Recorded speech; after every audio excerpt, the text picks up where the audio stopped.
Hello everyone, तुमच्यासाठी short trick घेऊन आली आहे। प्रश्न असा आहे की 15, 7, 16, 8 आणि के यांची सरासरी 13 येत असेल तर के ची किंमत किती असेल। तर सरासरीचं सूत्र असं आहे की दिलेल्या सर्व संख्यांची बेरीज भागिले एकूण संख्या। ठीक आहे, तर बघा सरासरी किती आहे 13 बरोबर। दिलेल्या सर्व संख्यांची बेरीज म्हणजे 15 अधिक 7 अधिक 16, ठीक आहे, 15 अधिक 7 अधिक 16 प्लस 8 प्लस के।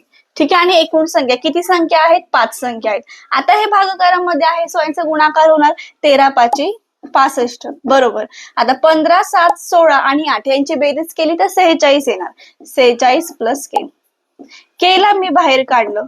ठीक आहे, तर ह्या 65 मधून हे 46 काय होणार मायनस होणार। सो 65 मधून 46 गेले 19 होणार। ठीक आहे, सो के ची किंमत 19 येणार। Option number 4 correct. Short trick आवडली असेल तर व्हिडिओला लाईक करायचं, शेअर करायचं आणि नक्कीच कमेंट करायची आहे। Thank you so much.